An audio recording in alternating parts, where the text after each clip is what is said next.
Hello, नमस्कार, आदाब, सत श्री अकाल दोस्तों। मैं हूं अभिषेक तिवारी और टीम पॉटिक आत्मा और प्रेरणा दर्पण साहित्य एवं सांस्कृतिक मंच के सौजन्य से मैं आप सभी का तहे दिल से इस्तकबाल करता हूं, स्वागत करता हूं। तो दोस्तों, कोरोना काल में जो हमारी अर्थव्यवस्था है वो कैसी है, वो क्या कर रही है, आप सभी लोगों के दिलो जहन में एक चिंता की लकीर कई बार उभर आती है, सोच के कि काम धंधे बंद हो गए हैं। जो लॉकडाउन लगा तो काफ़ी सारी फैक्ट्रियाँ और काफ़ी सारे ऑपरेशंस बंद हो गए। तो काफ़ी सारे लोगों के जो जिनके नए स्टार्टअप थे, जिनका इनफैक्ट इस्टेब्लिश बिजनेस था, वो ये समझ नहीं पा रहे हैं कि ये अच्छा हुआ या बुरा हुआ।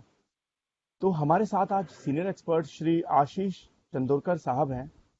आप सीनियर पॉलिसी एनालिस्ट हैं, कॉलमिस्ट हैं स्वराज्य टाइम्स ऑफ इंडिया में।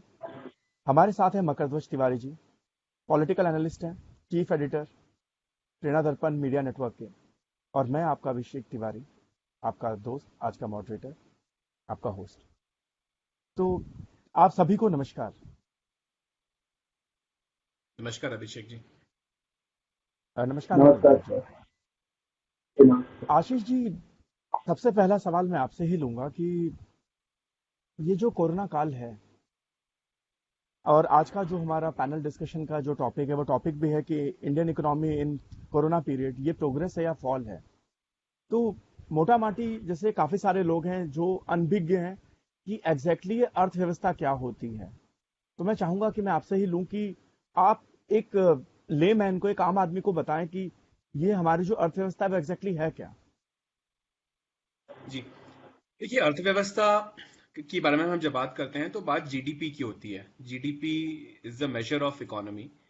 तो उसमें जो भाग होते हैं जीडीपी के, उसमें एक होता है कि सरकार का जो इन्वेस्टमेंट्स होते हैं या सरकार का जो खर्चा होता है वो एक, हमारा और आपका जो प्राइवेट खर्चा होता है, जिससे उत्पादन बढ़ता है। जैसे हम कुछ वस्तुएं खरीदेंगे तो उससे कंपनियों का उत्पादन बढ़ता है, तो हमारा खुद का कंजम्पशन क्या है।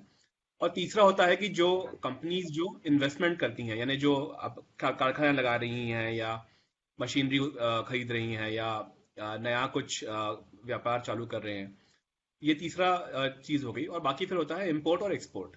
तो हम, भारत क्या एक्सपोर्ट कर रहा है, भारत क्या इंपोर्ट कर रहा है, इन पांचों चीजों को मिला के हम जीडीपी का कैलकुलेशन करते हैं। हर प्रत्येक क्वार्टर में, प्रत्येक तिमाही में इसका अनाउंसमेंट होता है। और फिर चारों तिमाही में जो जीडीपी होता है उसके हिसाब से वार्षिक नंबर कैलकुलेट किया जाता है। तो अभी जो हालत है, अभी हम कोरोना के पहले भी यदि हम देखेंगे तो भारतीय अर्थव्यवस्था में जो बढ़ाव था पिछले साल, पिछले वार्षिक फाइनेंशियल ईयर में, वो ज्यादा करके प्राइवेट कंजम्पशन से ही आ रहा था। यानी हम लोग जो खर्चा करते हैं अपने जिंदगी में, अ, जो बिल्कुल दैनिक खर्चे जो होते हैं कि भाई खाने पीने पे खर्चा है या कपड़ों पे है, उसी उस वही एक मेन जो था, पांचों में से वही एक चीज थी जो थोड़ी मजबूत स्थिति में थी। उसके अलावा अब सरकार के जो इन्वेस्टमेंट्स थे खुद के, वो थोड़ा कम थे, क्योंकि इस समय सरकार के पास इतना रेवेन्यू नहीं था, राजस्व नहीं था कि वो बहुत ज्यादा खर्चा कर सकें। उसके अलावा इस सरकार का ये भी मत रहा है कि जो जिसे हम फिस्कल डेफिसिट बोलते हैं, यानी कि राजस्व घाटा जो बोलते हैं, वो भी कम से कम रखा जाए। यानी कम कम जितना कम अंतर हो खर्चे और आय के बीच में, उतना इस सरकार ने एक प्रयत्न किया है। तो उसकी वजह से सरकार के खर्चे पे एक लगाम लगी हुई थी। जो जो प्राइवेट इंडस्ट्रीज थी वो इतना इन्वेस्टमेंट नहीं कर रही थी, बिकॉज उन्हें इतना आगे का दिख नहीं रहा था कि कैसे व्यापार वगैरह बढ़ेगा। और इम्पोर्ट और एक्सपोर्ट हमारे लिए जरूरी है, लेकिन वो उसमें काफी सारी चीजें जो होती हैं वो फिक्स होती हैं। जैसे इम्पोर्ट में आप जो, अब तेल है, वो तेल का तो आयात आपको करना ही पड़ेगा, क्योंकि वो तो भारत में नहीं उसका उत्पादन होता है। या सोना है तो सोने पे सोने का आयात हम करते ही हैं। भारत में सोने सोने का कंजम्पशन काफी है।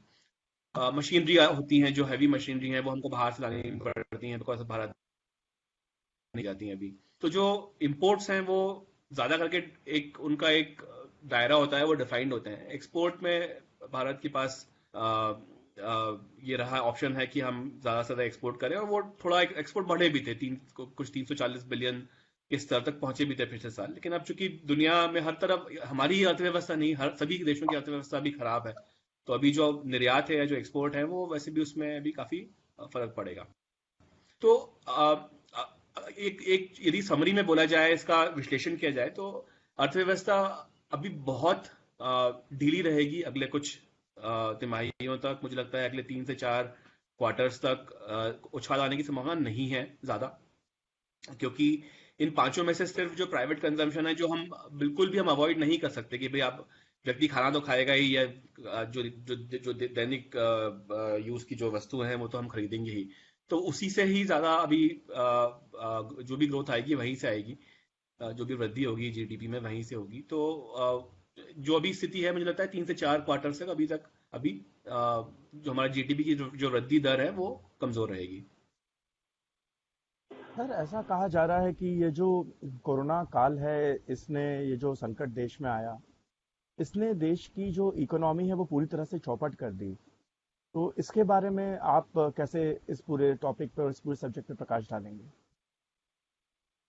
हाँ, तो ये बात सही है कि कोरोना की वजह से काफी अंतर पड़ा है इकोनॉमी के ऊपर। अभी आप इसका आप इसको इस ढंग से हम विश्लेषण कर सकते हैं कि यदि सरकार ने लॉकडाउन नहीं किया होता, और यदि आज हमारे देश में 5 लाख केसेस हैं, आज कल ही हम 5 लाख केसेस के दर पे पहुंचे हैं, स्तर पे पहुंचे हैं, ये 5 लाख की जगह 50 लाख होते हैं, तो आप सोच सकते हैं कि जो अस्पताल है हमारे, या जो हमारा हेल्थ केयर सिस्टम है, उसकी क्या अवस्था होती। हम 5 लाख में भी, जब आप बड़े शहरों में भी देखिए, मुंबई दिल्ली देखिए, रोज की नई कहानियां आती हैं कि किस तरह से लोगों की टेस्टिंग नहीं हो पा रही है, किस तरह से लोग बीमार हैं, उनको बेड नहीं मिल रहा है, लाशें पड़ी हुई हैं अस्पतालों में। इंदौर से भी खबरें आई थी कि भाई कब्रिस्तानों में बहुत मतलब मृत्यु दर बढ़ गई थी, लाइन लगी हुई थी फ्यूनरल्स वगैरह के लिए। तो आ, आ, वैसे 5 लाख आपको आप कह सकते हैं कि बड़ा नंबर भी है, ये भी कह सकते हैं कि भारत की जनसंख्या अब 130 करोड़ है, तो उसमें 5 लाख बहुत बड़ा नंबर नहीं है, आप उसको दोनों ढंगों से देख सकते हैं। लेकिन इसमें खास बात यह है कि यदि ये 5 लाख की जगह 50 लाख होता और बहुत जल्दी हो जाता, जब हम प्रिपेयर्ड नहीं थे इसके लिए, यदि मार्च अप्रैल में ही ये नंबर बढ़ के बहुत बड़ा नंबर हो चुका होता, तो हमारा जो हेल्थ केयर सिस्टम है वो पूरा खत्म हो जाता। और उसमें क्या होता कि जो कोरोना से भले ही लोग नहीं मरते, लेकिन जो बाकी बीमारियां हैं, इंदौर में भी ये हुआ था, जब कुछ दिनों के लिए जब जो जो बीमार थे लोग, डायलिसिस के पेशेंट्स थे या जो हार्ट पेशेंट्स थे, उनके लिए भी बेड नहीं मिल रहे थे। तो जो उस तरह के जो लोग हैं उनको ज्यादा इससे फर्क पड़ता। तो ये बात सही है कि अर्थव्यवस्था पे कफ पे तो उल्टा फर्क पड़ा ही लॉकडाउन का, लेकिन लॉकडाउन नहीं करते तो भी फर्क पड़ता, क्योंकि एक बार यदि अब आपके आसपास, आप सोचिए कि आप जहाँ रहते हैं उसके आसपास यदि लोग मरे, या आपको लगता है तो एक जो डर जो मन में आएगा, तो लोग वैसे भी उसके बाद काम नहीं करते, तो फिर वो बात वही होती है। तो आप लॉकडाउन करें या ना करें, अर्थव्यवस्था पर फर्क पड़ना ही था। ये हम बाकी देशों से भी देख सकते हैं, जिन लोगों ने नहीं किया लॉकडाउन, स्वीडन जैसे की बात की जाती है, तो अब आज उनकी भी हालत खराब है। स्वीडन अभी बढ़ के, इन्हें छोटा सा देश है, मतलब पूरी आबादी 1 करोड़ भी नहीं है, सॉरी 10 करोड़ भी नहीं है पूरे देश की आबादी। वो बढ़ के अभी तो वहां भी केसेस अभी 1 लाख के आसपास पहुंचना शुरू हो चुके हैं। तो जो ऐसा कोई भी देश नहीं है जिसपे इसका फर्क नहीं पड़ा हो। लॉकडाउन की वजह से ये हुआ कि जो जिसको हम रिटेल बिजनेस बोलते हैं, जहां हम कंज्यूमर से या उपभोक्ता से डायरेक्टली कनेक्शन होता है बिजनेस का, जैसे आप शॉपिंग की बात करें या किराने की बात करें, या जितने भी खुदरा व्यापार हैं, उस तरह के जो उस समय बहुत इसका फर्क पड़ा। और अब आगे भी होटल्स हैं या एयरलाइंस हैं या जो ट्रांसपोर्टेशन, उस तरह के जो बिजनेसेस हैं, उसमें लोग कितना अपने आप को कितनी हम रिस्क लेंगे इसके ऊपर कि हम जाएं प्लेन में, या हम ट्रेन में बैठे, या हम बसेस में बैठे बाकी लोगों के साथ, ये सोचने वाली बात रहेगी। तो मुझे लगता है अगले 6-8 महीने तक जो डर है मन में, उसकी वजह से स्थिति सुधरने की संभावना नहीं है, मुझे ऐसा लगता है। और इसलिए ये जो अर्थव्यवस्था में जो फर्क पड़ा है, ये टेम्पररी नहीं है, ये काफी समय तक रहेगा। और ये जो डर, जब तक वैक्सीन नहीं बनता या जब तक कोई दवाई नहीं आती मार्केट में, ये डर मन में बना रहेगा। और दवाई आती भी है तो भी आप सोचिए कि 130 करोड़ लोग हैं भारत में, यदि आप कोई कंपनी 50 लाख या 1 करोड़ डोज भी बनाती है वैक्सीन का या दवाइयों का देश में पर मंथ, तो भी सालों लग जाएंगे सभी लोगों को इंजेक्शन लगवाने में या दवाई लेने के लिए। तो इतना आसान नहीं है इसका हल खोजना, और हमें इसके साथ रहना होगा। और मुझे लगता है कि अगले कुछ महीनों तक हालात सुधरेंगे नहीं अर्थव्यवस्था के।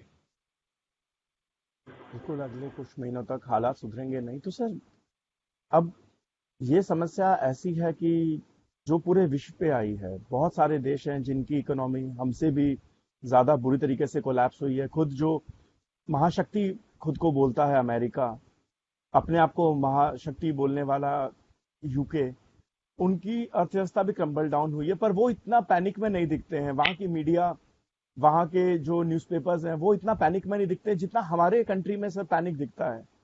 तो सर इसका क्या रीजन है? पैनिक तो है वहां पर भी। ये है कि देखिए, दो तीन तरह के अंतर हैं। एक तो यह है कि इन देशों में जो सोशल सिक्योरिटी जो बोलते हैं वो काफी मजबूत है। तो यदि जैसे अब आप का जॉब चला गया, यदि मैं किसी कंपनी में हूँ, मेरा जॉब चला जाता है, तो सरकार मुझे 6 महीने की सैलरी देगी, या उस तरह के जो सोशल सिक्योरिटी के जो नियम होते हैं। ये विकसित देश है, इनके ये अमीर देश हैं, इनके जो पर कैपिटा जीडीपी होता है वो हमसे कहीं अधिक है। भारत का पर कैपिटा जीडीपी $2000 है साल का, अमेरिका का करीब $60,000 है। तो और बाकी यूरोप देशों में भी नंबर ऐसे ही हैं, 40-50 हज़ार डॉलर के आसपास। तो इन लोगों का जो इन लोगों के जो का जो स्ट्रक्चर है, उसमें ऐसा है कि सरकार इनकी काफी मदद करेगी, जो जिनके जॉब चले जाएंगे, या कंपनीज को वो बोलेंगे कि आप नौकरी से मत निकालिए। तो एक तो वो है कि एक एक बेस बना हुआ है जहां आपको जो दिन में हम खर्चा कैसा करेंगे या महीने का खर्चा कैसे निकलेगा, उसकी समस्या कम होगी। खाने पीने की समस्या हमारे यहाँ एक बहुत बड़ा फैक्टर था वो।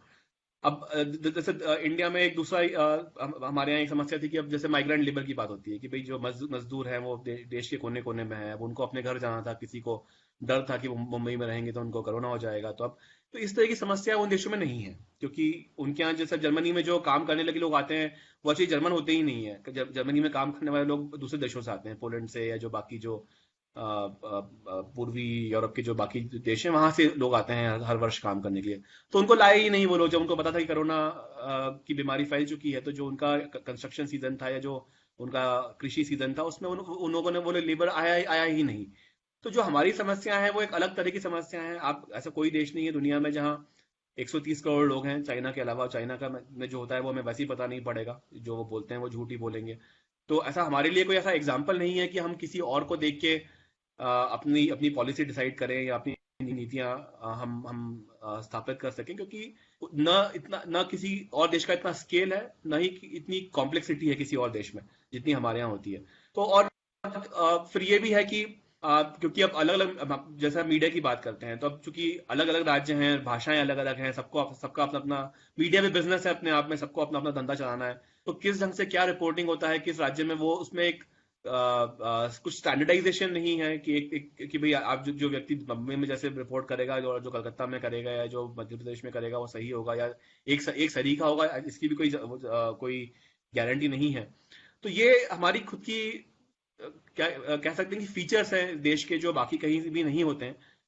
तो यूएस में आप देखेंगे तो वहां भी मीडिया में दोनों तरह की बातें आ रही हैं। एक तरह के लोग बोलते हैं कि क्यों आप डर रहे हैं, आप जाइए बाहर निकलिए, कोई फर्क नहीं पड़ता। और अभी आपने पिछले एक दो सप्ताहों का यदि आपने न्यूज ट्रैक किया होगा यूएस यूके में, तो अभी वहां पे बीचेस वगैरह खुले हैं, तो एकदम जैसे यूके में हजारों लोग पहुंच गए बोनमथ नाम के एक बीच पे जो साउथ यूके में है। अभी उसके फोटो आए थे 2 दिन पहले।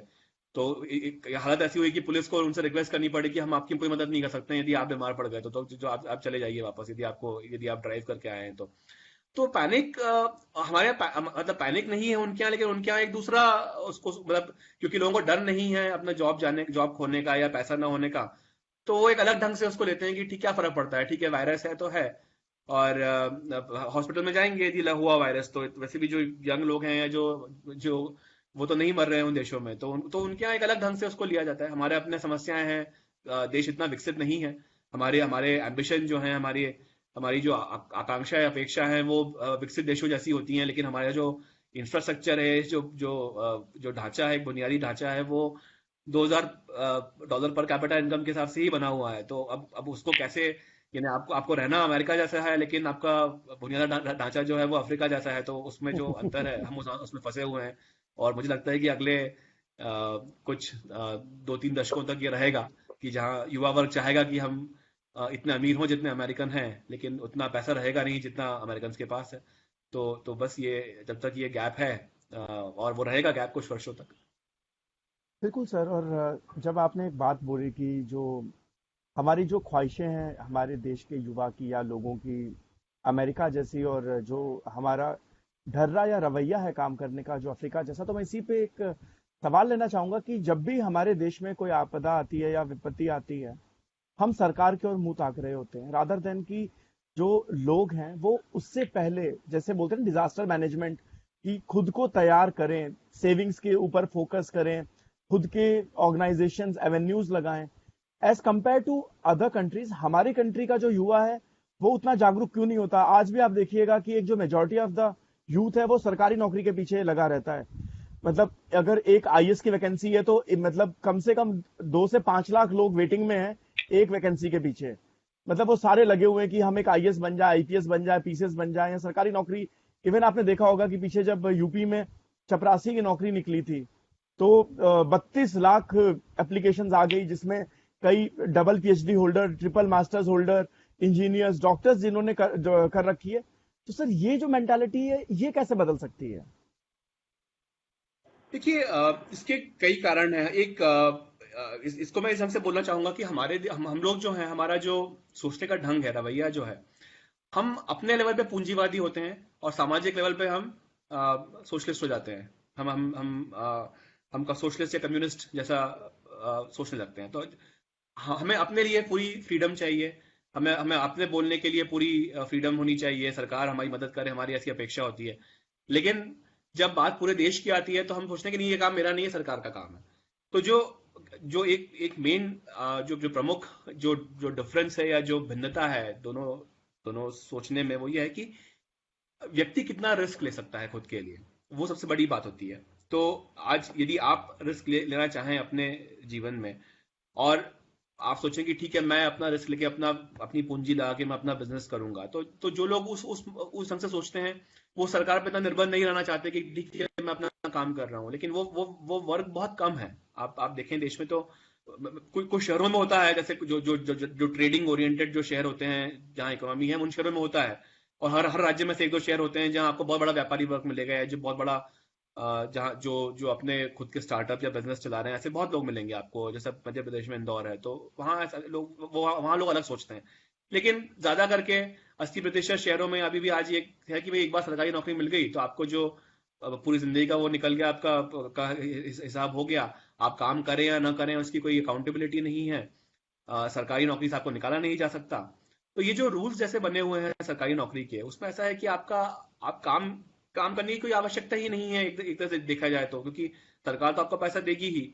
और जब तक कि आपका रिकॉर्ड बहुत पुराना हो, आपको न टर्मिनेट कर सकते, सस्पेंड कर सकते हैं, ना नौकरी से निकाला जा सकता है, और फिर बाद में पेंशन नहीं मिलती रहेगी।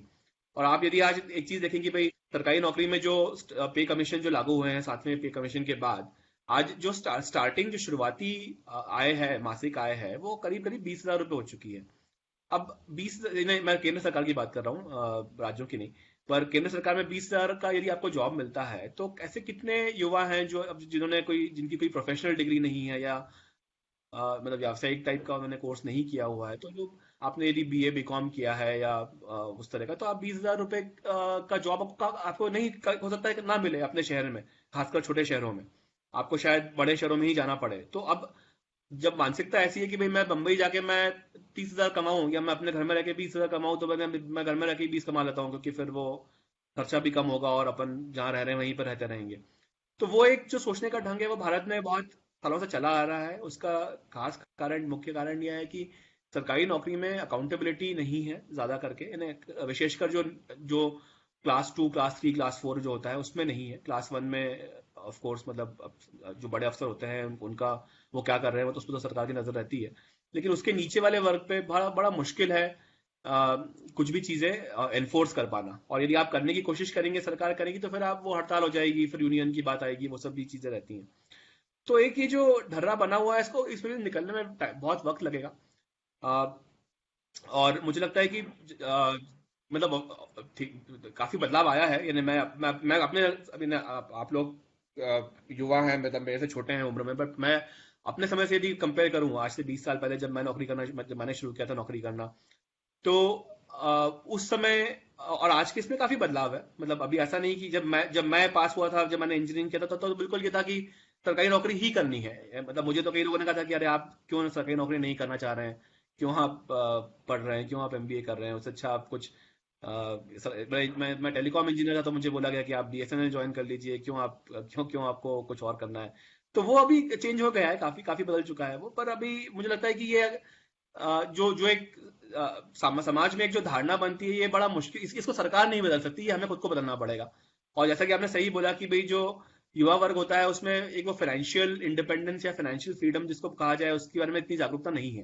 भाई आज आपके ऊपर सर पे कुछ आ गया, आपकी नौकरी चली गई और आपको 5 लाख का खर्चा करना पड़ा, तो आप कैसे करेंगे खर्चा? आपने यानी कई लोग नहीं सोचते हैं, आपने बिल्कुल सही बोला इसके बारे में कि लोग नहीं इस पे इतना जानकारी रखते हैं। तो जो इन्वेस्टमेंट करना है, एक इसका मैं आपको उदाहरण देता हूँ कि भारत में जो केवल 3% या 4% पॉपुलेशन है, जो जनसंख्या है, जो फाइनेंशियल मार्केट्स में निवेश करती है। और जब मैं फाइनेंशियल मार्केट्स बोलूँ तो मैं सिर्फ स्टॉक की बात नहीं कर रहा हूँ, मैं बोल रहा हूँ कि स्टॉक है, बॉन्ड, ये जो जो सेफ इंस्ट्रूमेंट है कि भाई सरकारी बॉन्ड्स का आपने खरीद लिए, जिसमें घाटा होने का कोई चांस ही नहीं है, सरकार तो आपको पैसा वापस करेगी ही करेगी। तो उसमें भी वो सब मिला के सिर्फ 4-5% ऐसी जनसंख्या का भाग है जो उसमें निवेश करता है। और इसमें से भी ज्यादा करके लोग जो होते हैं वो बड़े शहरों के ही होते हैं।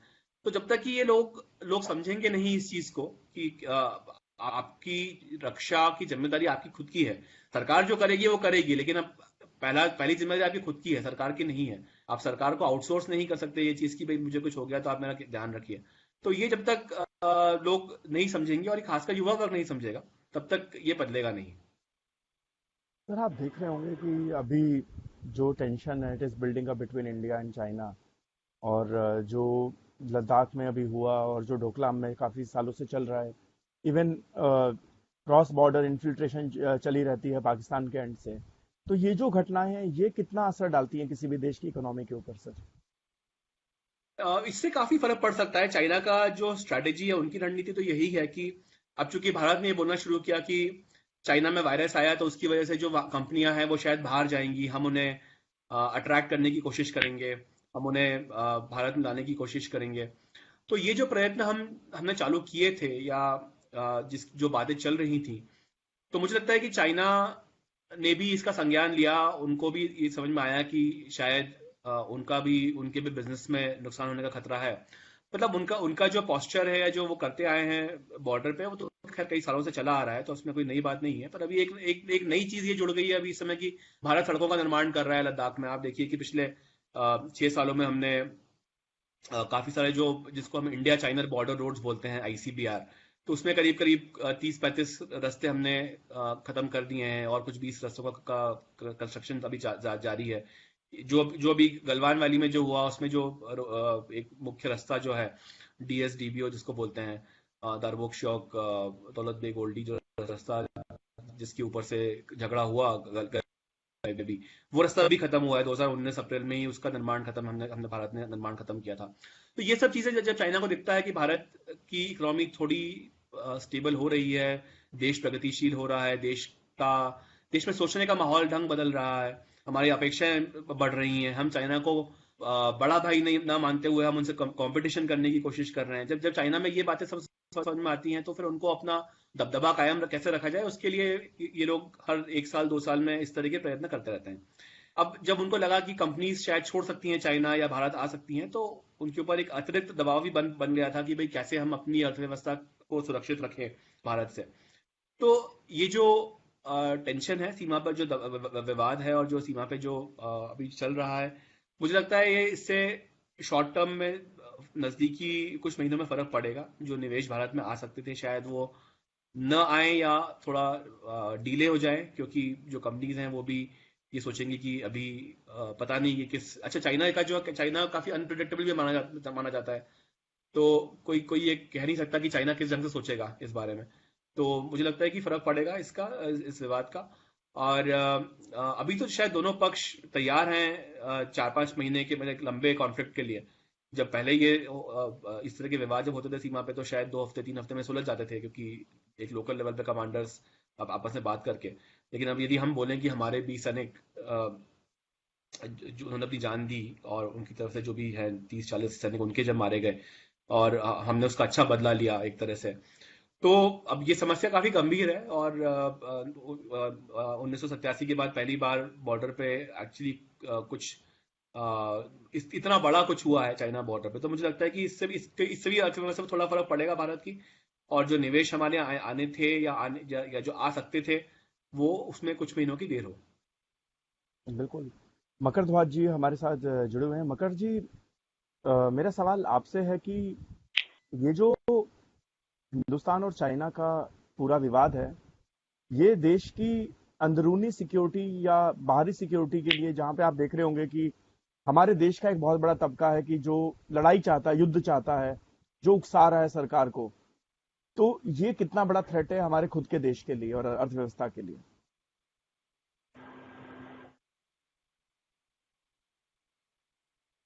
अरशद जी, पीछे की लाइन आप मुझे वापस बोलिए, सुनाई नहीं दिया। ये जो आप देख रहे होंगे कि बॉर्डर पे हिंदुस्तान और चाइना का जो टेंशन बना हुआ है, और काफी सारा एक बहुत बड़ा तबका देश का ऐसा है जो चाहता है कि हिंदुस्तान और चाइना का युद्ध हो जाए, आर पार हो, तो ये कितना बड़ा खतरा है देश की अर्थव्यवस्था के लिए?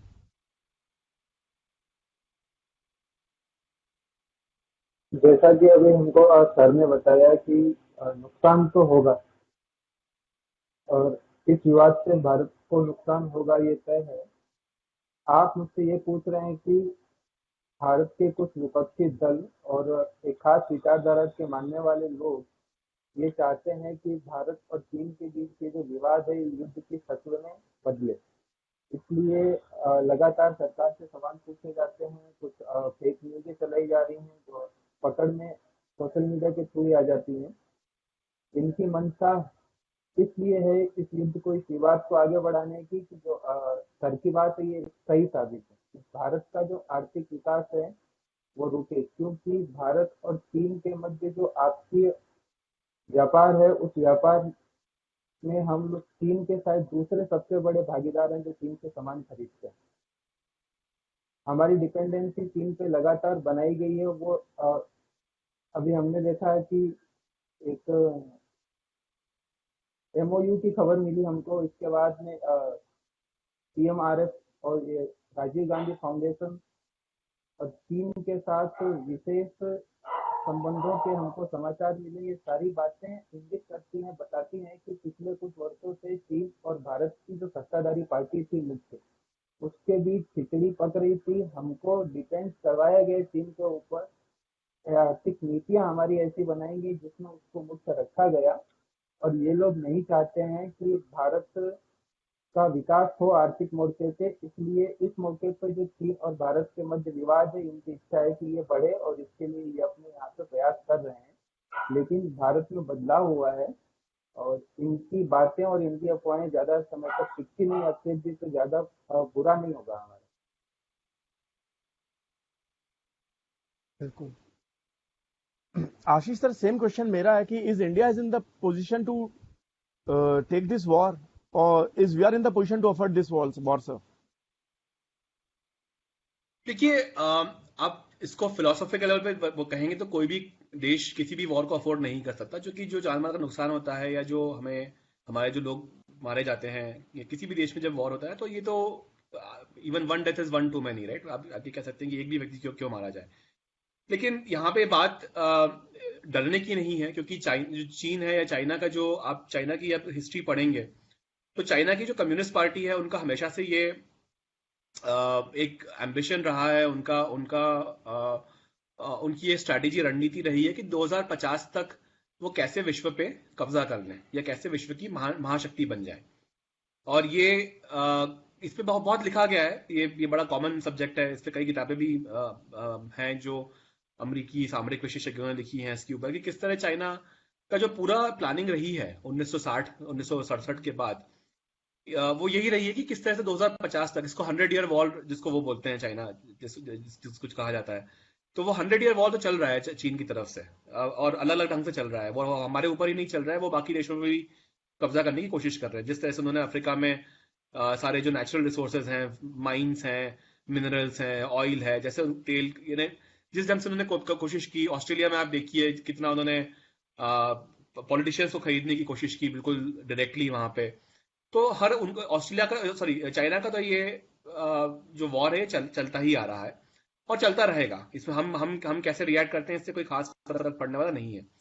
जो जो उनका BRI का प्रोजेक्ट था, बेल्ट एंड रोड इनिशिएटिव या OBOR जिसको बोलते हैं, वन बेल्ट वन रोड, जो उनका एक एम्बिशन है, वो भी यही था कि कैसे वो इकोनॉमिकली बांध लें सब देशों को अपने चुंगल में, कि जो सारे जो ट्रेड और कॉमर्स के जितने भी रास्ते हैं भाई, आप शिपिंग की बात कीजिए या आप रेल रोड्स की बात कीजिए, तो वो पूरा चाइना के कंट्रोल में रहेगा। ये उनका हमेशा से एक प्लानिंग रही है और वो उस पर काम किया भी है उन्होंने। उसमें वो सिर्फ प्लान ही नहीं कर रहे हैं, वो एक्चुअली उसको मतलब आगे बढ़ा भी रहे हैं।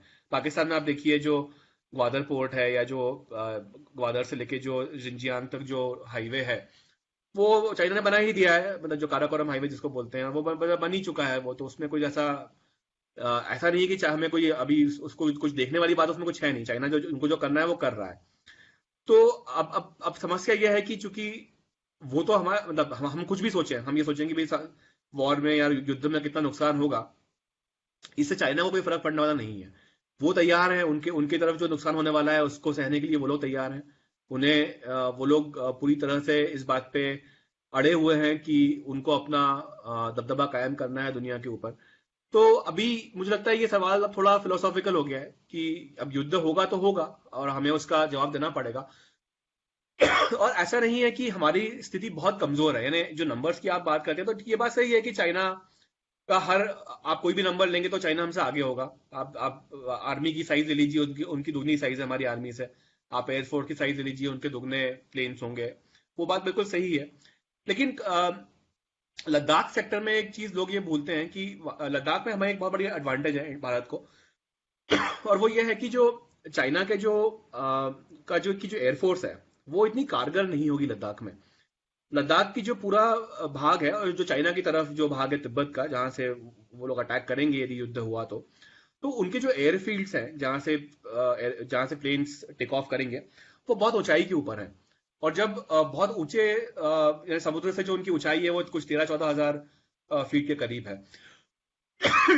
तो जब उतनी ऊंचाई से प्लेन उड़ान भरते हैं तो वो जितना वेट कैरी करना यानी जो वेट कैरी कर सकते हैं वो कम होता है। टेक ऑफ वेट कम कम रहना पड़ता है, बिकॉज जो एयर जो है वो उसमें वो काफी थिन होती है, रेरिफाइड एयर होती है, तो उसमें ऑक्सीजन की मात्रा भी कम होती है। तो उसमें आप बहुत ज्यादा वेट लेके नहीं उड़ सकते। और इसका मतलब यानी आप जो फ्यूल है, जो तेल है, वो भी आपको कम डालना होता है प्लेन के अंदर। तो जो उनकी रेंज होती है या जो उनकी जो कैपेबिलिटी है जो बम वगैरह कैरी करने की, वो कम होगी वहां पे। जो समस्या भारत के लिए नहीं है। भारत की एयरफोर्स जो है वो प्लेन्स में से, जो खुले एरियाज में से टेक ऑफ कर सकती है। अंबाला है, चंडीगढ़ है, इवन दिल्ली है।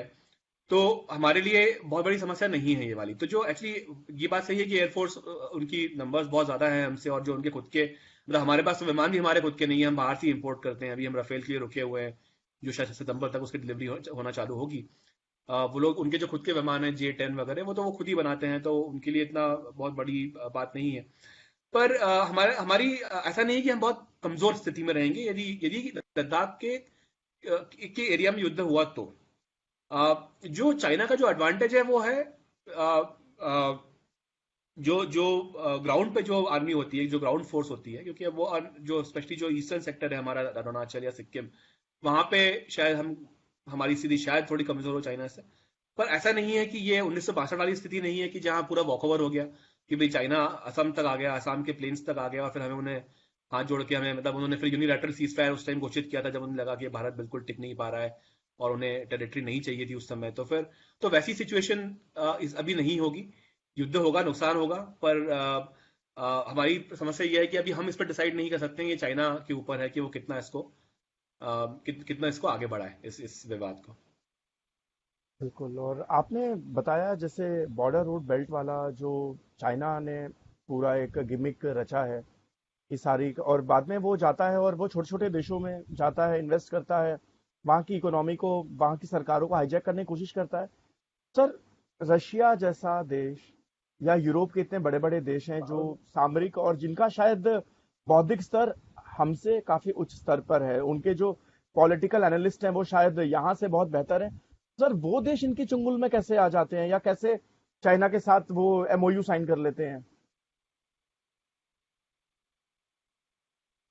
देखिए यही अब चाइना की अर्थव्यवस्था देखेंगे तो अब उनकी जो उनकी अर्थव्यवस्था, जो उनकी जीडीपी है, वो अभी देश की सॉरी दुनिया की दूसरी बड़ी वो इकोनॉमी बन चुके हैं।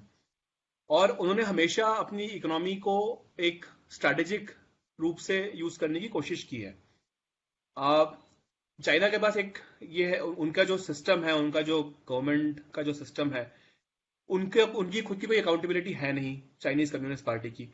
आप लोगों को दबाएं, आप लोगों को जेल में रखें, कैंप्स में रखें। आप देखिए जिनजियांग में जैसा जो बर्ताव हो रहा है उनके अपने खुद के नागरिकों के साथ, जो उइगुर मुस्लिम्स हैं उनको कैसे ये लोग वो लोग ट्रीट करते हैं, और दुनिया कुछ नहीं कहती है उनको।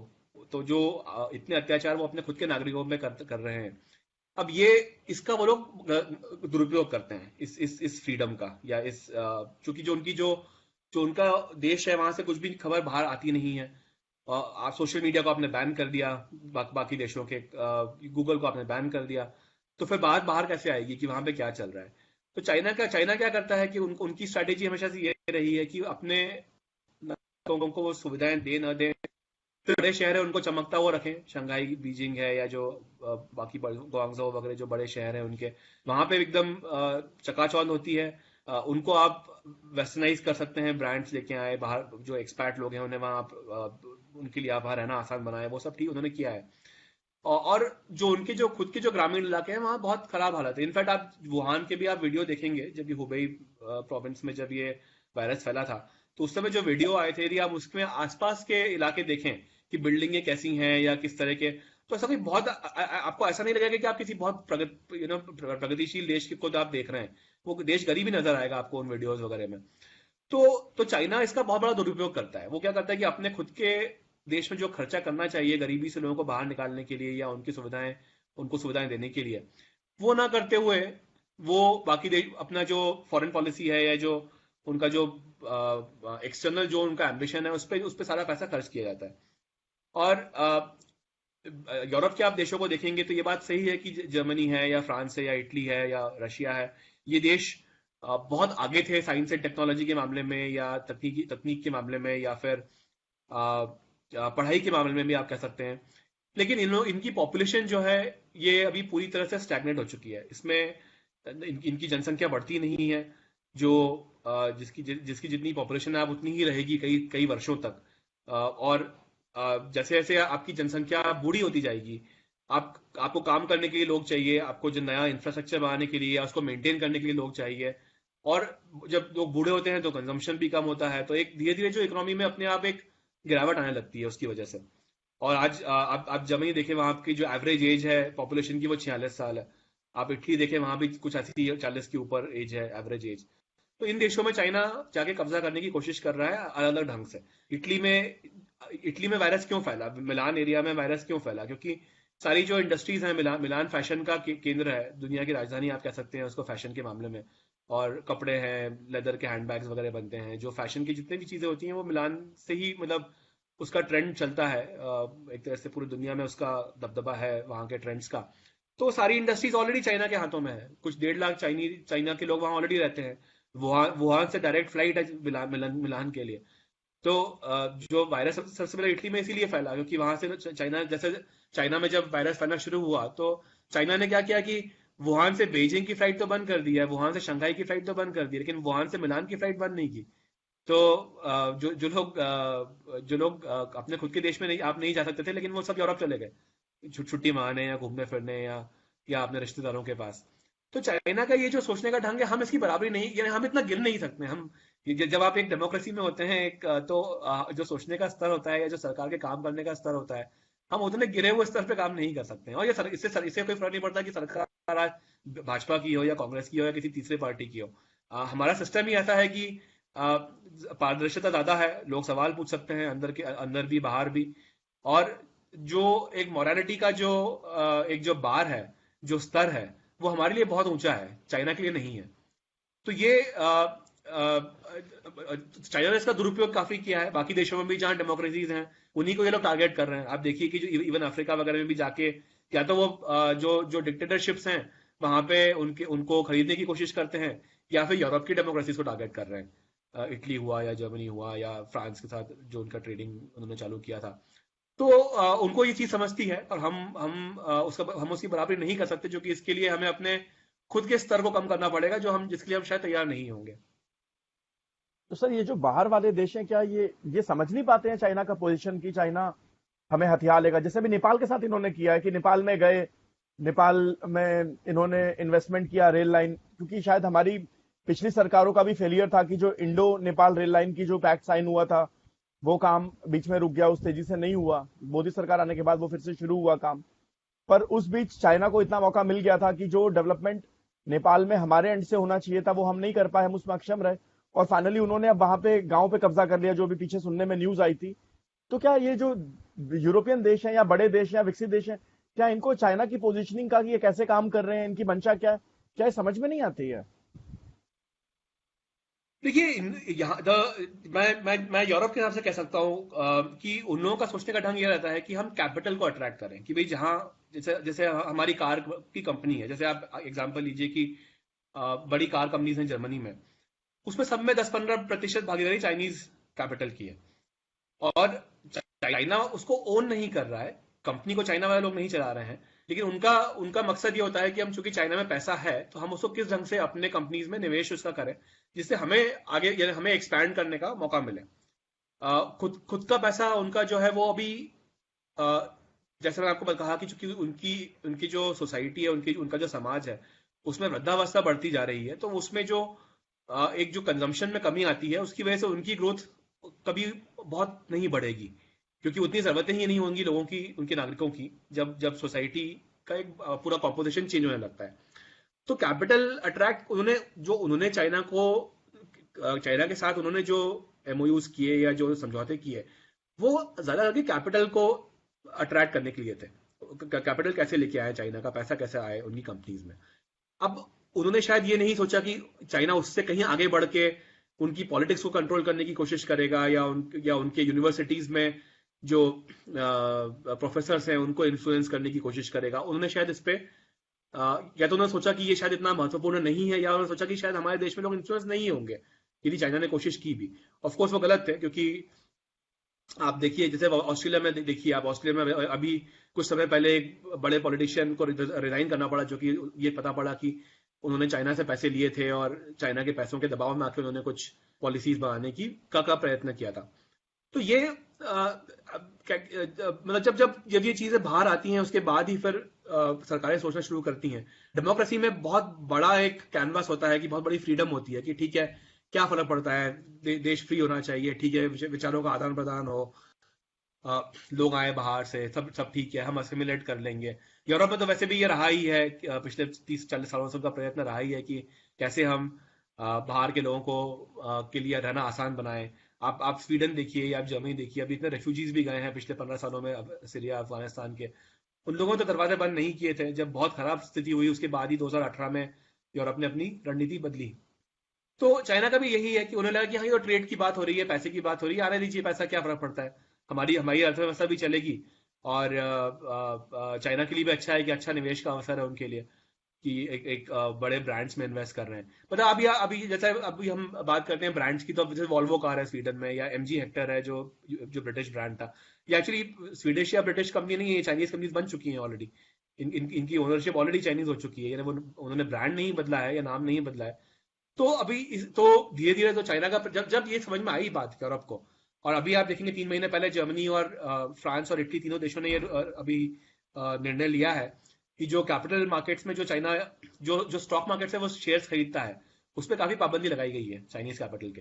तो वो धीरे धीरे ऐसा 1% करके वो कंपनीज को अपना बनाने की कोशिश नहीं कर सकते, मतलब ये उन्होंने अभी बदलाव किया है। पर वही है कि काफी देर हो चुकी है, क्योंकि काफी अर्थव्यवस्था का काफी पार्ट ऑलरेडी कंट्रोल्ड है चाइना की तरफ से इन देशों में। और जो उससे ज्यादा महत्वपूर्ण बात यह है कि जो चाइना ने आप उसको रिश्वतखोरी कहिए या जो भी नाम दीजिए, लेकिन जिस ढंग से उन्होंने सरकार के अंदर जो घुसपैठ की है, और जैसे जो दीमक लगाना जिसको कहते हैं, कि अंदर से सिस्टम को खोखला करने की जो कोशिश की है, कि पैसे दे दे के किस तरह से उनके डिसीजंस को आप इन्फ्लुएंस करें, कैसे उनके निर्णयों पे आप प्रभाव डालें, वो उस पे शायद इन दोनों देशों का ध्यान इतना रहा नहीं। हमारे यहाँ एक अच्छी बात है कि चूंकि कभी मामला काफी उछल रहा है, मकर ध्वज ने इसके बारे में बात भी की कि किस तरह से विरोधी पार्टियां चाइना के पैसा ले रही हैं पॉलिटिकल, बट चाइनीज, हाँ चाइनीज पैसे ले रही थी या जो भी। फाउंडेशन से। तो हमारे यहाँ अच्छी बात ये है कि शायद ये बात थोड़े पहले पता पड़ गई। यूरोप में ये चीज शायद 20-30 साल से चल रही है, लेकिन अभी बात बाहर आ रही है। हमारे यहाँ 10 साल लगे इसको बाहर आने के लिए। तो शायद कुछ चीजें बदलें, पर अब मुझे लगता है पर कि अभी यूरोप के लिए रशिया अभी में काफी भी देर हो गई है। आपने देखा होगा कि रशिया में भी और अलग अलग देशों में चाइना ने वहां के साइंटिस्ट तक खरीद लिए हैं, कि जो कोई रिसर्च हो रहा बिल्कुल। है उसकी खुफिया जानकारी स्ट्रेट अवे चाइना को दे रही है। और रशिया में तो ये 12 बार हो चुका है, मतलब 12 साइंटिस्ट पकड़े जा चुके हैं पिछले 6-8 महीने के अंदर। और अभी तो जो उनके हेड थे, प्रोजेक्ट हेड ही पकड़े गए हैं, जिनको पूरे आजीवन के लिए नजरबंद कर दिया गया है रशिया में। तो सर, क्या जरूरत है हमारे देश को भी कि हम एक कॉग्निजेंस लें, इस पे संज्ञान लें और इस चीज के ऊपर हम एक सख्त कानून बनाए कि जो भी ऐसी रिश्वतखोरी करते पकड़ा जाए, या जो भारत के साथ गद्दारी करते पकड़ा जाए, तो उसके लिए क्या हमें जरूरत है कि हम अपने कानूनों में कुछ बदलाव करें और जो अपने ट्रायल्स हैं उन्हें थोड़ा स्पीडी बनाएं ऐसे लोगों के लिए। नहीं, ये बहुत आपने बिल्कुल सही बात कही। मुझे लगता है कि वैसे हमारे यहाँ लॉस तो बहुत सारे हैं, लेकिन उनका पालन कुछ नहीं होता नहीं है और समय पे होता है तो समय पे नहीं होता है।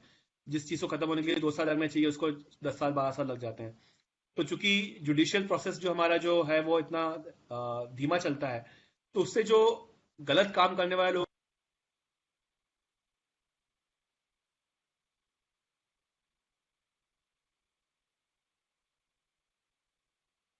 ये जो जुडिशियल रिफॉर्म की बहुत सख्त आवश्यकता है इस समय भारत में।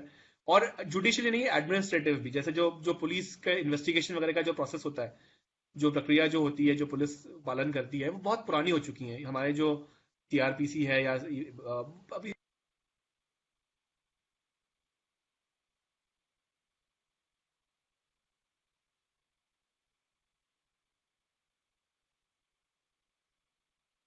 जुडिशियल रिफॉर्म्स और एडमिनिस्ट्रेटिव रिफॉर्म्स, इस पे काम करने की बहुत ज्यादा आवश्यकता है। और बहुत जल्दी है, अगले अगले कुछ 4-5 वर्षों में इसको बदलने की जरूरत है। क्योंकि किस तरह से आप लोगों को रोकें इस दिशा में जाने के लिए, क्योंकि पैसा बहुत बड़ी चीज होती है। हर हर व्यक्ति के जीवन में किसी के लिए 1 लाख रुपए महत्वपूर्ण होगा, किसी के लिए 1 करोड़ रुपए महत्वपूर्ण होगा। चाइना के पास पैसे की कमी नहीं है, तो आप किसको कितना पैसा लेके खरीदना है वो तो चाइना उस पर तो काम कर ही रहा है। तो हमारी तरफ से हम कैसे उसको, अपने रूल्स को उतना उतना बलवान बनाए, उतना मजबूत बनाए कि लोग उस दिशा में न जाएं, ये बहुत महत्वपूर्ण है। और मुझे लगता है कि सरकार को इस पे काम करना चाहिए। बिल्कुल सर, सरकार को इस चीज पे ध्यान देना चाहिए, क्योंकि देश की आंतरिक सुरक्षा, बाह्य सुरक्षा का सारा दारोमदार सरकार के ऊपर है। सर, आप देख रहे होंगे कि पिछले कुछ वर्षों में सर, जो हमारी देश की सरकार है, इसने विनिवेश करना शुरू किया है। कंपनियां जो सरकारी कंपनियां थी, उन्हें प्राइवेटाइजेशन की ओर लेके जा रही है। तो मैं ये भी जानना चाहूंगा, क्योंकि काफी सारे लोगों के दिल में यह ख्याल रहता है या ये चिंता रहती है कि ये देश के लिए, देश के हित में या अहित। और क्योंकि काफी सारे न्यूज चैनल हैं, वहां पे अलग अलग तरीके के डिबेट्स चलते हैं, और जो न्यूज चैनल जिस पॉलिटिकल पार्टी के द्वारा मैनेज्ड है, तो वहां पे वो नैरेटिव सेट करने की कोशिश की जाती है।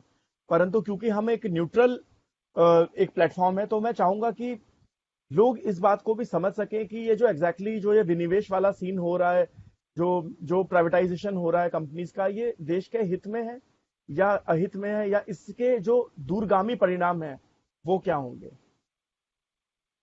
देखिए, सरकार जब बिजनेस करती है तो उसमें कितनी एफिशिएंसी होती है, कितने अच्छे से वो एक बिजनेस चला सकते हैं, उसमें हमेशा एक सवाल रहता है। जैसे हमने पहले भी इस बारे में बात की कि सरकारी नौकरियां जो होती हैं उसमें लोग कुछ अकाउंटेबिलिटी लेके काम करें, ऐसा जरूरी नहीं है।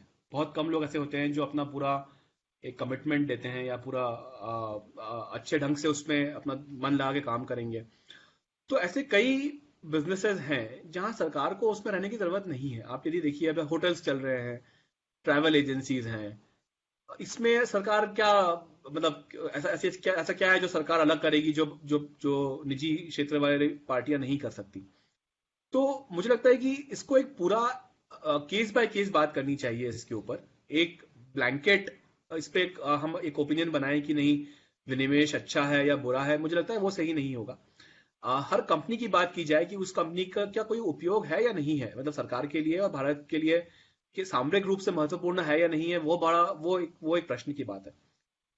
जो बड़ी चीजें जैसे पेट्रोल वाली कंपनी है, एचपीसीएल है, बीपीसीएल है, अब उसमें आप ऐसा कोई एक्सपीरियंस, अच्छा हम सबको पता है कि भाई इन पेट्रोल पंप में कितनी चोरियां होती थी कि भाई आप पेट्रोल भराने जाएं, आपको का 100 रुपए का पेट्रोल, लेकिन आपको 90 रुपए का ही डाला उन्होंने पेट्रोल, मशीन खराब हो गई। इस तरह की हरकतें तो हमें हमें पता ही है। तो ऐसा भी नहीं है कि सरकार के रहने से कोई फर्क पड़ा वर्षों वर्षों में कि आपकी सर्विस क्वालिटी में कुछ सुधार आया या बड़े ईमानदारी से कुछ काम हुआ, ऐसा भी कुछ नहीं है। जिसको ठेका मिला हुआ है पेट्रोल पंप का, वही अपना पैसा निकालने की कोशिश कर रहा है उसमें से। यदि उसने पैसे खिलाए हैं ठेका देने के लिए, तो उसको भी वो पैसा वापस निकालना है। तो तो ऐसा जो प्रक्रिया बनी हुई थी इन चीजों में, अब पेट्रोल का जो रिटेल वाला बिजनेस है उसमें सरकार रहे, मुझे लगता है उसकी कोई खास आवश्यकता नहीं है। इसमें सरकार को ऐसा बहुत बड़ा वैल्यू ऐड नहीं कर रही है बीपीसीएल या एचपीसीएल चला के। हाँ, यह है कि जब आपको प्राइस कंट्रोल की बात जब आती है कि भाई पेट्रोल के दाम कम हुए बढ़े, वो तो वैसे भी किया जा सकता है, उसमें आपको एक्चुअली कंपनी जाने की जरूरत नहीं है। वो कंपनी कोई भी चला सकता है, सरकार कह सकती है कि भाई आप दाम ना बढ़ाएं या इस पे रेगुलेट किया गया, तो वो एक अलग मतलब वो एक अलग सवाल है बेसिकली। तो मुझे लगता है कि हर कंपनी को अलग अलग ढंग से लेना चाहिए। और जो जो ऐसे क्षेत्र हैं जहां जैसे टेलीकॉम हुआ या डिफेंस हुआ, और डिफेंस में भी उत्पादन की बात नहीं है, डिफेंस की जो पॉलिसी का जो पार्ट है कि जहां पॉलिसी बना रहे हैं, उन क्षेत्रों में निजी निजी प्लेयर्स ना आए, वो बात ठीक है। लेकिन ऐसे जो क्षेत्र हैं जैसे जहां बहुत देश में बहुत फर्क नहीं पड़ रहा है हमारे लोगों को, यदि आप कॉन्फ्लिक्ट वाली बात देखेंगे कि जहां पे इस बात में झगड़ा होता है कि निवेश होना चाहिए नहीं, वो मुख्यतः 3 एरियाज हैं। एक जो हम मल्टी ब्रांड रिटेल जिसको बोलते हैं कि भाई आप जो बड़े ये सब जो जो जो रिटेल वाली कंपनीज हैं बाहर की, वॉलमार्ट जैसे हुई जो दुनिया का सबसे बड़ा रिटेलर है, या कारफोर है, या औशाम वगैरह है फ्रांस में, तो उनको आप भारत में आने दें या ना आने दें। अब उसमें हम उनको आने देते हैं, लेकिन उसमें 49% ही उनकी भागीदारी हो सकती है, 51% उनको भारतीय किसी भी प्लेयर को लेके या भारतीय एक पार्टी को लेके उनको साथ में जॉइंट वेंचर करना पड़ता है। तो एक ये है, इसमें हम कुछ बदलाव ला सकते हैं। मुझे लगता है कि जिस ढंग से किराना की दुकान ने अभी कोविड के टाइम में जिस जिस ढंग से उन्होंने अपना पूरा योगदान दिया देश को चालू रखने में, और जितनी मदद हमें मिली है, यदि आज यही मॉल्स होते और किराने की दुकानें नहीं होती तो शायद बहुत खराब स्थिति होती पिछले 2-3 महीनों में। क्योंकि आज आज हम लोग जो खाना खा पा रहे हैं, या हम जो छोटा मोटा दैनिक जो प्रयोग की जो वस्तु है वो खरीद पा रहे हैं, उसका कारण यही है कि सबके घर के नीचे किराना की दुकान होती है जो आपको जानता है। आपको भी उसके ऊपर विश्वास होता है कि ये बंदा घर या तो घर पे आके सामान दे देगा, या आप उसके यहाँ जा सकते हैं। यही चीज यदि पूरे सिर्फ बाहर के ब्रांड्स होते हैं या बड़ी कंपनी होती है, तो शायद वो खुलते ही नहीं इस समय में। तो मुझे लगता है कि अभी ठीक है, किराने की दुकानों का अपना उपयोग है हमारे हमारे देश में, तो अब उसको कैसे बैलेंस किया जाए कि भाई आप निवेश भी करें, क्योंकि जो बड़ा रिटेल होता है उसे जॉब्स भी मिलते हैं। जब बड़े मॉल्स बनेंगे या बड़े दुकानें खुलेंगी, तो उसमें कई हजार लोगों को नौकरियां भी मिलती हैं। सप्लाई चेन में इसमें इन्वेस्टमेंट होता है पूरा, गांव गांव तक उसमें इन्वेस्टमेंट होगा। तो वो मतलब अब किराने की दुकानें वो नहीं कर सकती, तो उसको बैलेंस करना मुझे लगता है वो एक बड़ा एक डिफरेंस है, जिसमें सरकार क्या चाहती है और लोग क्या चाहते हैं, उसमें एक डिफरेंस है। दूसरा बात आती है एयर इंडिया की। मुझे लगता है कि ये एक क्षेत्र है, मेरा मेरा व्यक्तिगत मत यह है कि इसमें सरकार को रहने की जरूरत नहीं है। एयर इंडिया जैसे यानी किसी भी एयरलाइन को उड़ाने के लिए बहुत कम और सभी देशों ने अभी कंट्रोल छोड़ दिया है। यदि आप बाकी देशों में देखेंगे तो जैसे जो जो सरकारी नहीं थे, बट सरकार का काफी उस पर इंफ्लुएंस था, जैसे ब्रिटिश एयरवेज था यूके में, या लुफ्तांसा है, या एयर फ्रांस है। तो सरकार आप अपना जो आपका जो इन्फ्लुएंस है आप उसको रख सकते हैं कायम, कुछ लेकिन उसमें शेयर होल्डिंग हो या सरकार उसको उस धंधे को चलाए, ये शायद इतना महत्वपूर्ण नहीं है मेरे ख्याल से। हाँ, आप उनके साथ ये एमओयू कर सकते हैं कि जब देश को जरूरत होगी तो आप विमान देंगे इवैक्यूएशन करने के लिए या भारतीयों को लाने के लिए, या सरकार के पास फर्स्ट राइट ऑफ रिफ्यूजल रहेगा फ्लाइट्स के। तो उस तरह का आप कुछ कर सकते हैं उसका अरेंजमेंट। लेकिन मुझे लगता है कि सरकार को उसमें रहने की जरूरत नहीं है। और तीसरा जो क्षेत्र है वो ऑयल रिटेल का है, जिसके बारे में मैंने बात की कि जो बीपीसीएल एचपीसीएल टाइप की कंपनीज हैं।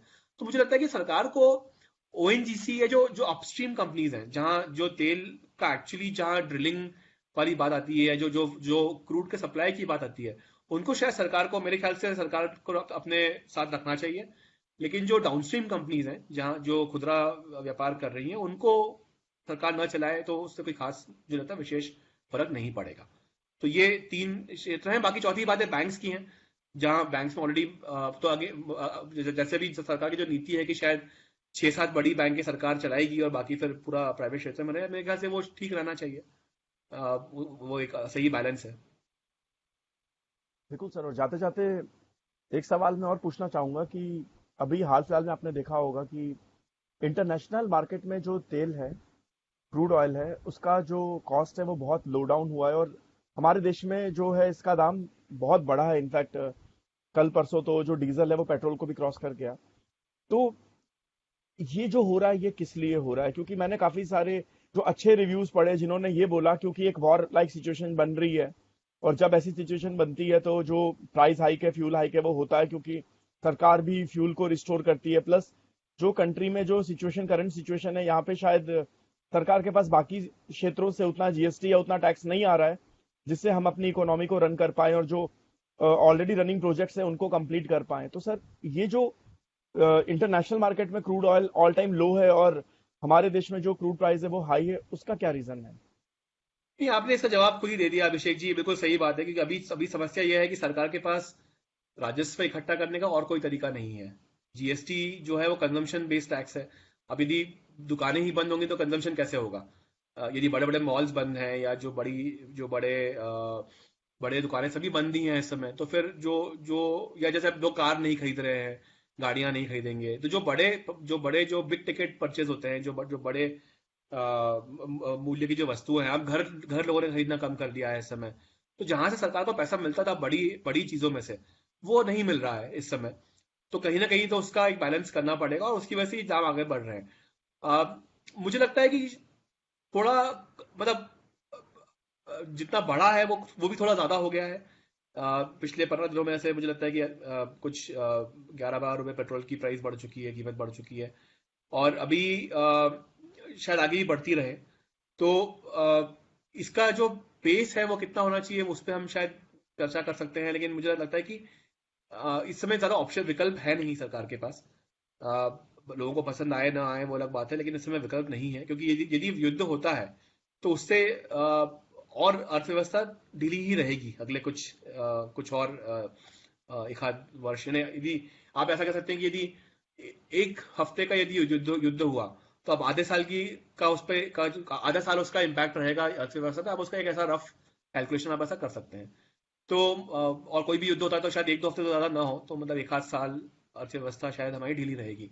तो उसका कोई विकल्प अभी सरकार के पास है नहीं, तो ये बहुत अच्छी स्थिति नहीं है। बाकी देशों में भी हो रहा है कि आप बात सिर्फ युद्ध की ही नहीं है, बट जैसा कल पाकिस्तान का आप एग्जांपल लीजिए कि पाकिस्तान में जो पेट्रोल था वो 75 रुपए मतलब उनका जो रुपया है, पाकिस्तान रुपया 75 रुपए था, उसका रेट बढ़ के रातों रात 100 रुपए हो गया आज आज से। तो ये समस्या हमारी ही नहीं है, ये सभी देशों की समस्या है। मतलब ये तो एक्सक्यूज नहीं है, लेकिन जो जो अभी परिस्थिति बनी हुई है वो वैसी ही है कि सरकार को भी कहीं ना कहीं से तो राजस्व लाना ही पड़ेगा। तो ये सबसे आसान और सबसे डायरेक्ट तरीका है कि हाँ, क्योंकि लोग ट्रैवल तो करेंगे जितना भी कर रहे हैं, और तेल के बिना आप गाड़ी चला नहीं सकते, तो फिर तो सरकार वहां से पैसा कमाने की कोशिश कर रही है। बिल्कुल सर। और जाते जाते कितनी प्रोबेबिलिटी है कि वॉर हो सकता है? मुझे लगता है कि 25 से 30% चांस मैं दूंगा कि वॉर हो सकता है। शायद यही चीज मैं 2 हफ्ते पहले बोलता कि 5% होता, 10% होता, लेकिन 15 जून को जो हुआ उसके बाद मुझे लगता है कि प्रोबेबिलिटी काफी बढ़ गई है। और ये भी है कि हम तैयार हैं, इसमें कोई डरने की बात और नहीं। चाइना ने, हालांकि सुनने में आया भी है कि अपने जो परमानेंट स्टैब्लिशमेंट्स है वो बना दिए हैं वहां पे जहां पे पिछली बार मुठभेड़ हुआ है।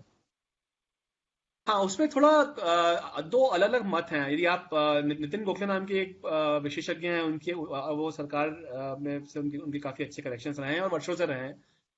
पिछली सरकार में भी थे, इस सरकार में भी है। तो जब उनकी यदि आप रिपोर्ट्स पढ़ेंगे तो उससे ऐसा लगता है कि वो शायद भारत के कंस्ट्रक्शन है, चाइना के नहीं है। भारत ने रिवर क्रॉस करके कंस्ट्रक्शन किया हुआ है, तो एक मत वैसा भी आ रहा है। पर जो भी सच्चाई है वो ये तो है कि चाइना इस समय बहुत ज्यादा अग्रेसिव मूड में है। वो चाहते हैं कि उनका जो पूरा फोकस है वो ये है कि किस तरह से भारत को दबाया जाए, और किस तरह जो भारत की जो अपेक्षाएं थी इकोनॉमी, कि और वेस्ट के इकोनॉमी, हमारी उसको इकोनॉमी, ताकि उनका जो इन्वेस्टमेंट है वो मूव ना हो चाइना से। वो मुमना हो। क्योंकि हमारे लिए बड़ा, जैसे आप बहुत जैसे यदि यदि पाकिस्तान से युद्ध होता, तो आप काराकोरम हाईवे देखिए जो चाइना ने बनाया है। वो तो पूरा खुले में है, यानी पीओके में तो हमने बम गिराए ही थे, वो ज्यादा दूर नहीं था उनके, जो जो उनका ओबीओ जो उनका रोड है, जो जहां हमने बम गिराए थे वहां से बहुत दूर नहीं था वो रोड, तो वो बम रोड में भी गिर सकते थे। यानी वो बिल्डिंग पे गिराए हमने, आतंकवादियों को मारा, लेकिन वही वही बम आप यानी सिर्फ 5 या 10 मिनट का काम है उनके पूरे इंफ्रास्ट्रक्चर को तबाह करना। तो वो अब चूंकि भारत वैसा ना करे पाकिस्तान के साथ या किसी और कॉन्टेक्स्ट में, तो वो हमारे ऊपर डायरेक्टली इसमें दबाव बनाने की कोशिश कर रहे हैं। बिल्कुल सर, बिल्कुल। और आपने अपना कीमती वक्त Indian economy in the corona period के लिए दिया। मकर ध्वज जी, आपने दिया। और दोस्तों, मैं बता दूं कि आज हमारे साथ सीनियर एक्सपर्ट पॉलिटिकल एनालिस्ट आशीष चंदोरकर साहब हमारे साथ आज जुड़े थे। आप कॉलमिस्ट हैं स्वराज्य में और टाइम्स ऑफ इंडिया में। हमारे साथ मकर ध्वज तिवारी जी जुड़े थे, जो चीफ एडिटर हैं पीडी मीडिया नेटवर्क में, और मैं अभिषेक तिवारी। आप सब ने हमें अपना कीमती वक्त दिया। आप सबका तहे दिल से शुक्रिया। Thank thank you, you sir. धन्यवाद। थैंक यू मकर ध्वज जी। धन्यवाद।